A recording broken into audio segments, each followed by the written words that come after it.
Welcome back to Lex Dicks On, the web series where I dick on things that I think are a load of old dick. This is part 2 of the worst 20 alternative songs of the 2000s, so we're counting down numbers 15 to 11 today. As before, there's a few criteria, which I won't run through. You can watch the previous video for that, because I'm not going to waste your time. So why don't we get on with it?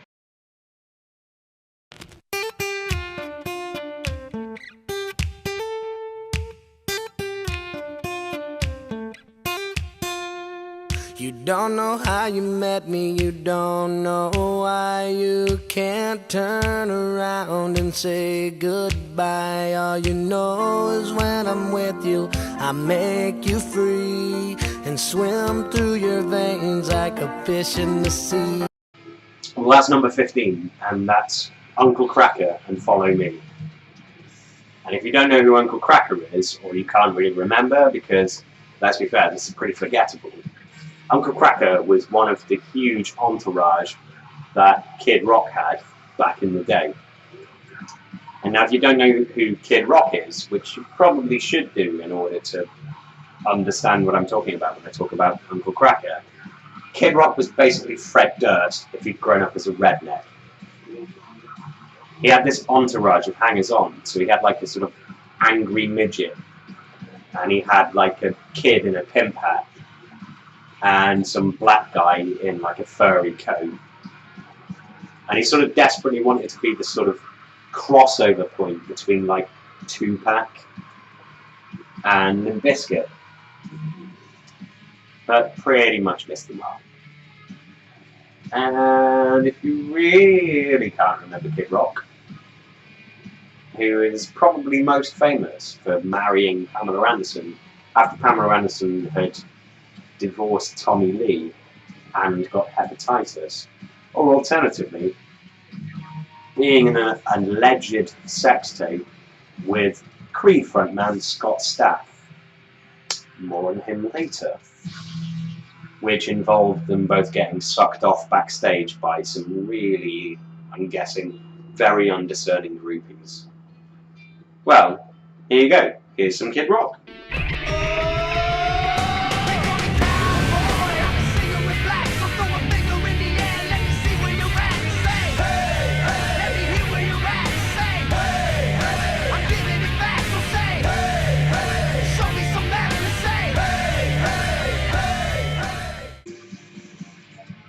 So like I said, it's kind of important to know where Uncle Kracker came from before you can really understand what it is that happened here.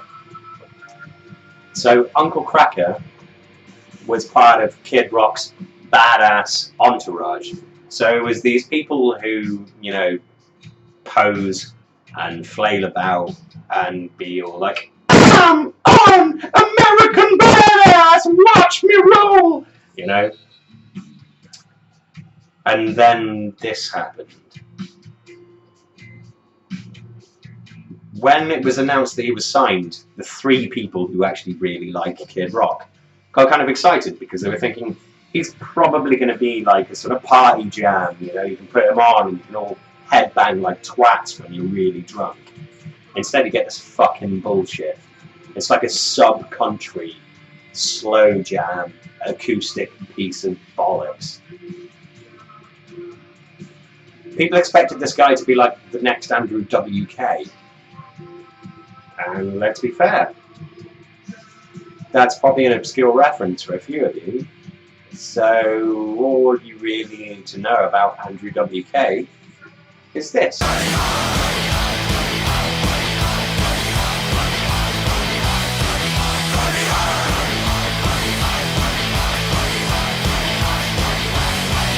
So yeah, basically people expected that it was going to be something like that. It was going to be big and dumb and fun. And what they got was insipid, vapid, utterly pointless bollocks. I don't really know how else to describe it. It's like someone took country music and stripped out all elements of anything that could potentially make country music good and instead just made it this radio-friendly shite. I mean, the dude was one of Kid Rock's musician backers. It was like, you would expect him to have some balls, but instead you get shit rhymes about being fish in the sea. I mean, I kind of wish he'd gone and got in the sea and then drowned. And possibly the worst chorus ever.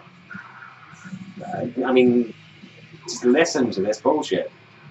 Follow me, everything is alright.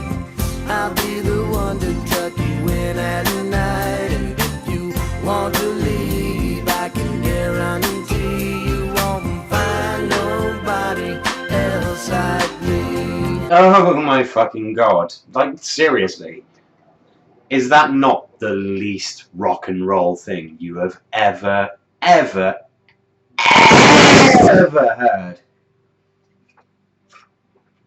I mean, literally, he's singing about tucking someone in at night. He's not talking about fucking them.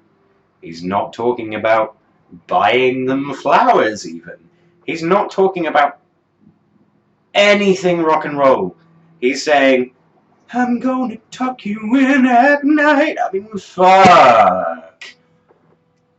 This dude was in the American Badass video.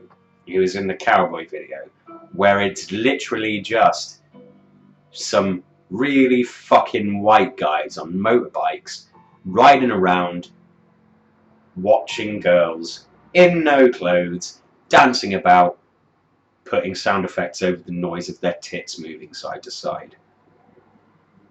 And this is what he does. I mean, seriously, I've had more hardcore shits than this guy. And this was heavy Kerrang rotation. They played this on Kerrang a lot. We're not talking about a little bit, we're talking about 2 or 3 times an hour. This isn't alternative. At all. This is an embarrassment. This is an embarrassment for country.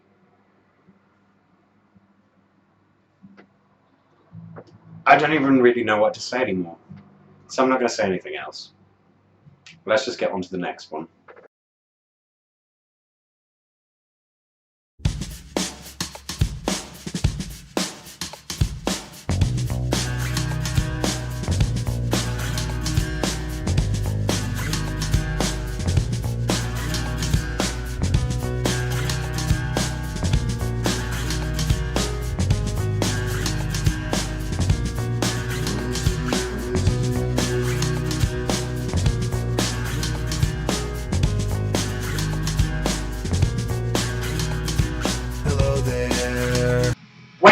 Wait.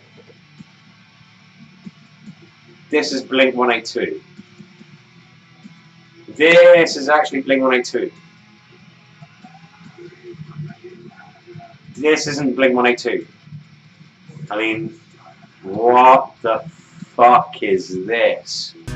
The angel from my nightmare, the shadow in the background of the morgue, the unsuspecting victim of darkness in the valley. We can live like Jack and Sally if we want.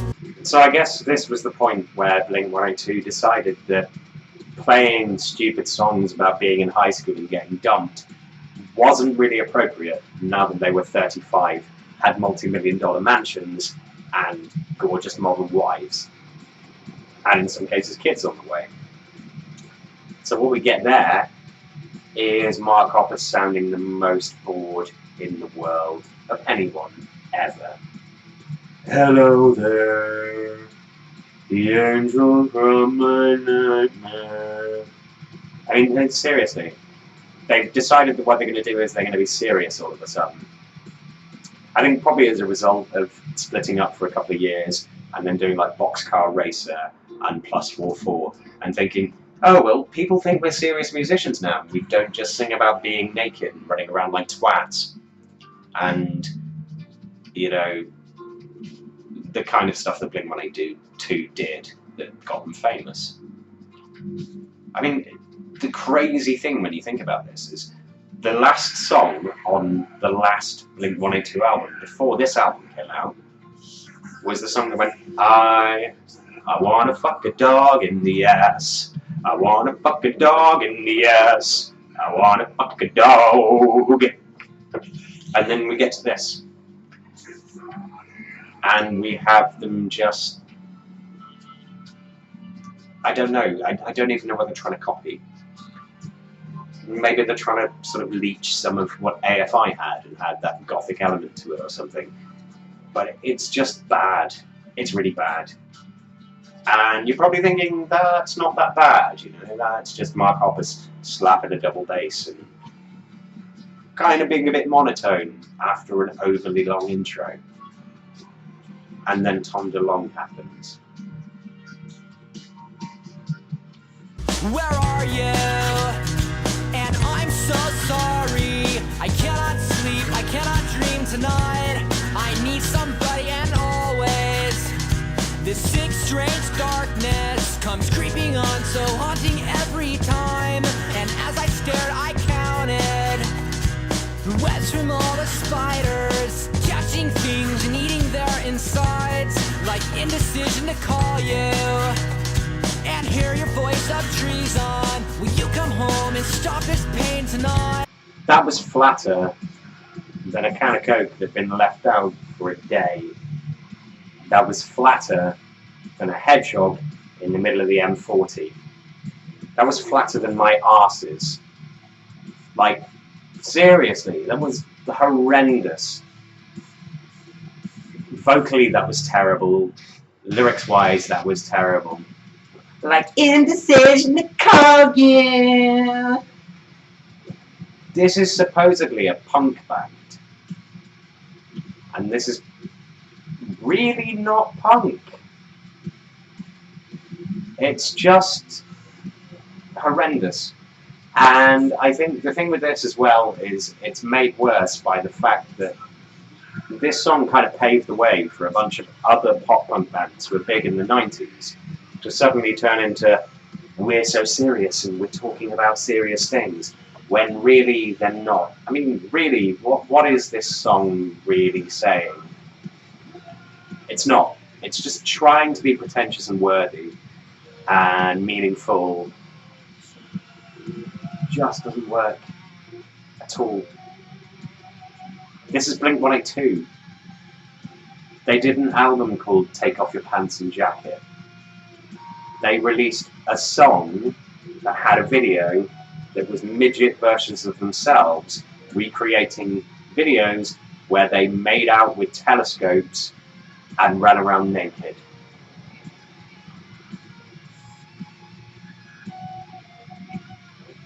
What is this? And then, what happens after this is we go into the chorus, and this is one of the worst choruses I've ever heard. Ever. Don't waste your time on me, you're already the voice inside my head. What? What? What the fuck is a yed? I'm a voice inside your yed? Yed? What is a yed? Like seriously, what the fuck is a yed? Ugh.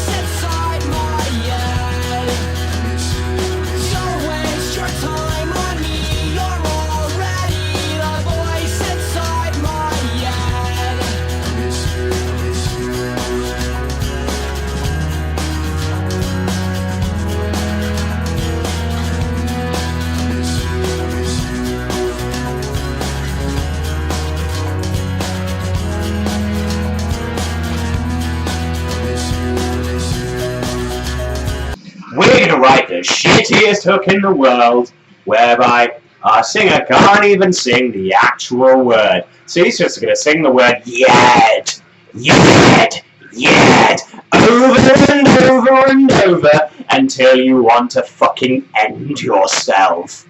And people are gonna eat this up. Why? Why do people like this song? Don't waste your time on me, you're already a voice inside my yard. That is nothing, that's not a sentence. Yet is not a word. Tom DeLonge, go away. Just go away. Just toddle off into the distance.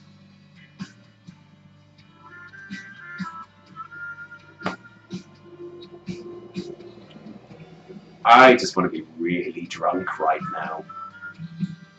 Why am I putting myself through this?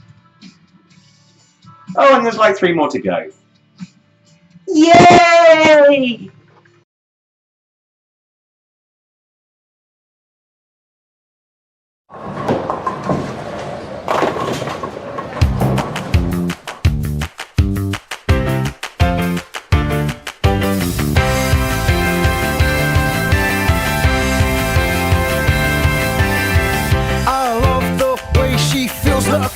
She looks just like them girls in Vogue. I love the way she plays it cool. I think that she is beautiful.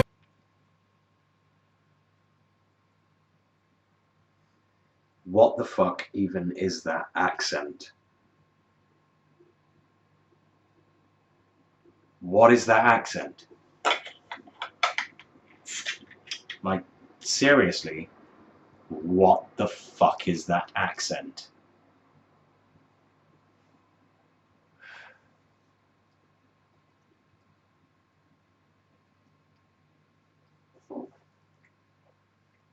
She looks just like those girls in Vogue.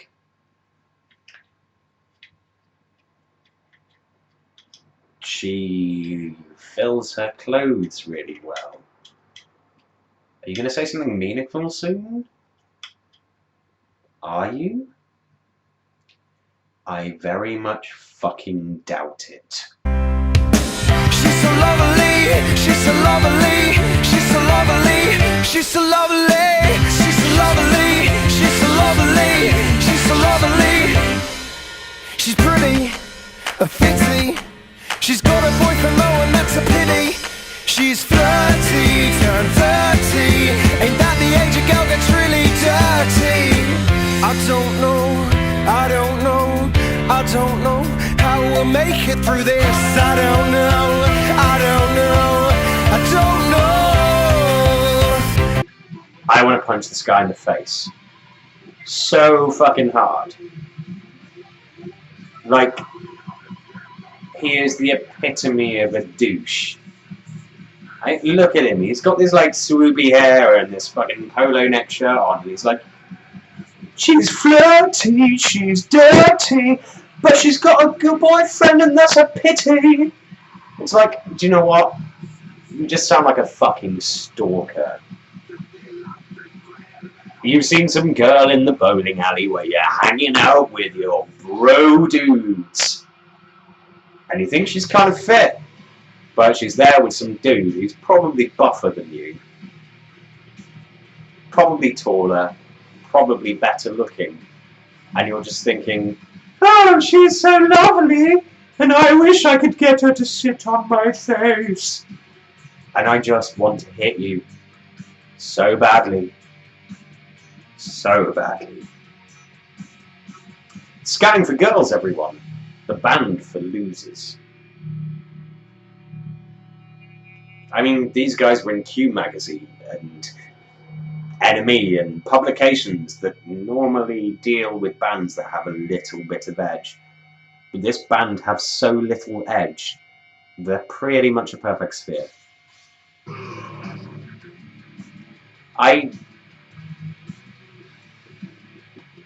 Just the video, he is just the wettest motherfucker in the world. I just want to see some girl kick him in the crotch. Repeatedly. For about 5 minutes. If they somehow make a comeback and reappear from being an obscure indie act. That should be the video they make. Just a video of the lead singer being kicked in the crotch for 5 fucking minutes. Then I'll pay more attention to them.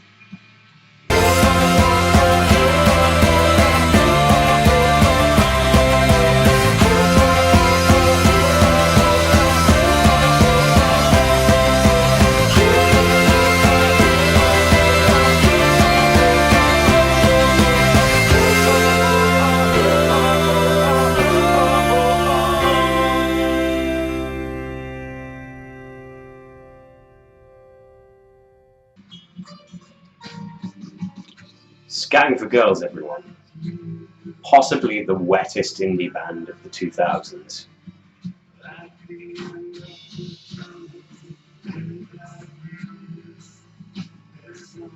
What else am I supposed to say other than if you like that, if you listen to that, I hate you.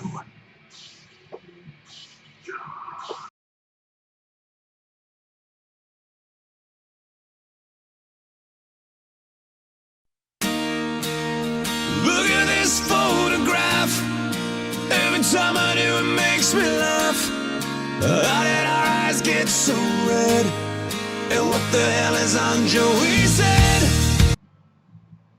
What? Could that actually be possibly the worst opening 4 bars of any song ever? Why do our eyes look so red? And what the hell is on Joey's head?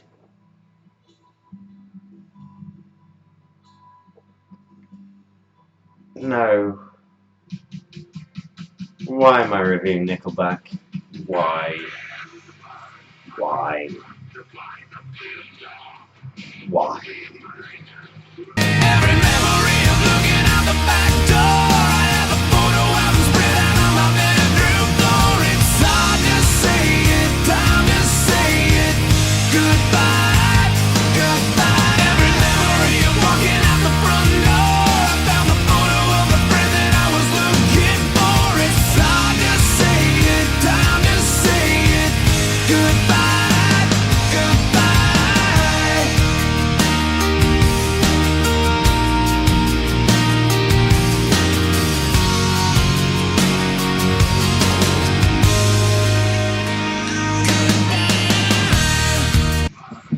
So I can pick pretty much any Nickelback track for this, or at least anything released before the 1st of January 2010. And there's quite a lot of shit that I could choose from. Nickelback are essentially the epitome of butt rock. And if you don't know what butt rock is, it's anything but rock. It's kind of the post-grunge kind of American radio rock. So it's bands like Creed, Theory of a Dead Man, Nickelback, Skillet. Just bands who just do chuggy riffs and then sing over the top and think that somehow makes them rock. And Nickelback are the poster children for this. You're probably actually quite surprised that this is so low on the list, if I'm honest. But the thing is that Nickelback have not been relevant to anyone with any taste for at least a decade. So it's hard to put them further up the list because they don't matter. No one cares. Chad, nobody cares. The only time we ever pay attention to you is when you do something really fucking heinous and we laugh at you. Like this song. So many memes came from this song. Look at this graph. Look at this giraffe. Because it's a joke. The lyrics are terrible. The delivery is terrible. The structure is as generic as they come. This, for me, is the archetypal Nickelback song. And Nickelback are the archetypal band for people who don't really like music. You know the type. They get a Reading every year, But they go to Reading and they see 5 bands because the rest of the time they're just fucked off their face, lying in a pool of their own vomit in a tent somewhere. You know, if they're a guy, they have a, I don't know, they have like a 7-year-old killer's shirt, and they wear that with a pair of camo shorts and some flip-flops, and they lose their flip-flops by about 6 hours into the first day. And they turn up at your tent at 2 o'clock in the morning, mashed out of their fucking minds on some cheap ecstasy and a few beers, and they end up crashing at the foot of your sleeping bag. If they're a girl, they probably turn up in a bindi and a sort of greyish brown pullover, and they are from somewhere like Surrey or some middle-class district of Birmingham, and they've got like a bejazzled bindi on, and they're joking about slumming it at a festival. But ultimately what happens is they end up in someone's tent at 2 o'clock in the morning on the first night, being fingered while swinging from a bottle of wine that they've managed to co-opt from somewhere. And it's not even a bottle of wine, because it's a bottle of wine that's been put into like a mineral water bottle so they can get it through the glass check at the gate. And they see like 3 bands because the entirety of their time is spent either being way too drunk or crying over some guy who's their boyfriend at uni, or being fingered by some cunt in a man bun. That's what Nickelback are. They're the soundtrack to being fingered by a cunt in a man bun.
Honestly, if you like Nickelback, I don't want to be your friend.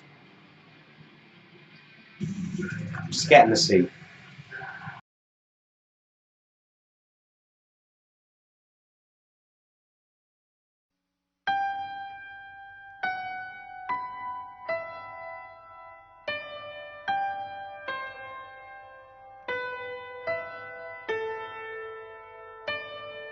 When I was a young boy, my father took me into the city to see a marching band. He said, son, when you grow up, would you be the savior of the broken, the beaten, and the damned? He said, will you defeat them, your demons, and all the non-believers, the plans that they have made? Because one day I'll leave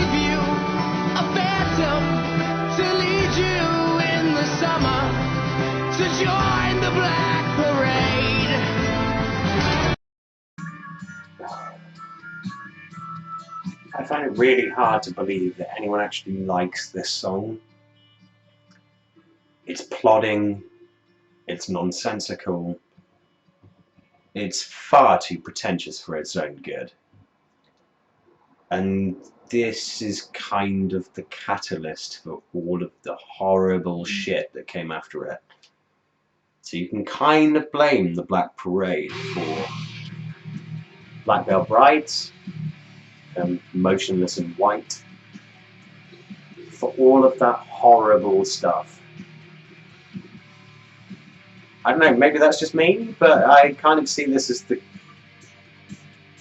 tipping point. It's the tipping point. I remember seeing an interview with Marilyn Manson where Marilyn Manson was told that My Chemical Romance had taken him as a massive influence, and he said, that's not a good thing, and if that's my lasting legacy, then I kind of wish I hadn't recorded any music at all. And I agree with him. They did a couple of albums. They were alright. They were pop-punky, they were quite fast and energetic. And then they did the Black Parade. And all the little kiddies went nuts for them.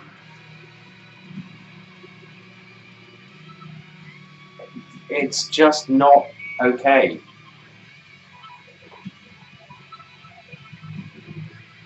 This is a really horrible song. A really horrible song. I mean, just listen to what I just played you. Just listen to that opening bit. Just, when I was a young boy, my father took me. It's just,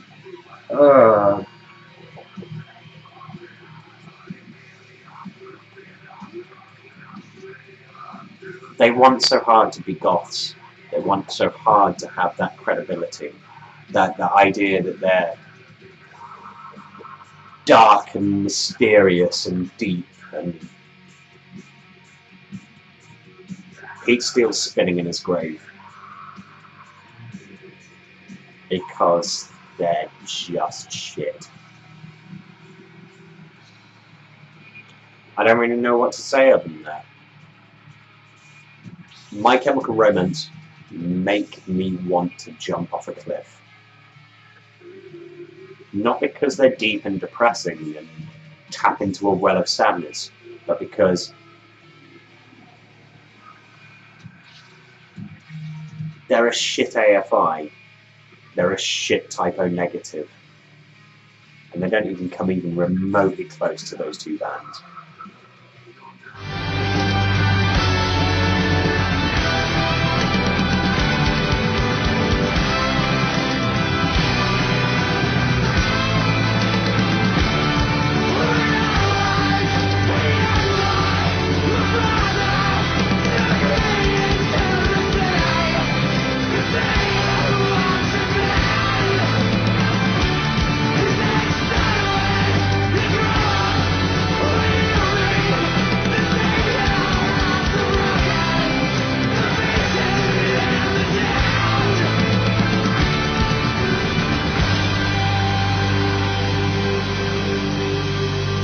They're just trying way too hard. Trying far too hard. And to be honest, it comes across as disingenuous. It feels like what they're doing is they're just trying to be this big, monumental band, and they don't have the chops for it. When I was a young boy, my father took me into the city to see a marching band. Doesn't really mean anything.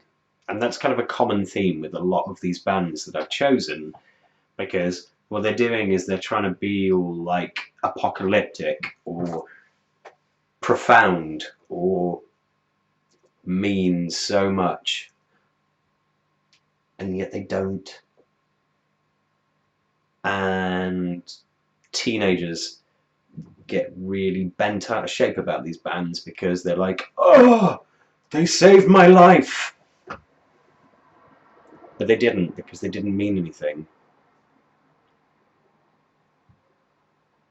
These are the kind of bands, My Chemical Romance are the kind of band that you might have a little nostalgic flicker for when you're 23, but you liked them when you were 15, and after that you went on to other things. And if you didn't, you're probably the kind of person who annoys me, because you've just listened to the same music for 10 years. You haven't progressed. I'm not saying that you have to go and listen to some pretentious shit that 3 people like, you know. I listen to a lot of pretentious shit. I'll be the first to admit that. But when all of the bands that you like were around in 2005 and it's 2015, maybe it's time you moved on to something else. Maybe it's time you grew up. Just saying.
Join me again next time when we hit the top 10 of the worst alternative songs of the 2000s. I'm Lex, and this has been Lex Dicks On, where I dick on things that I think are total dick. See you next time.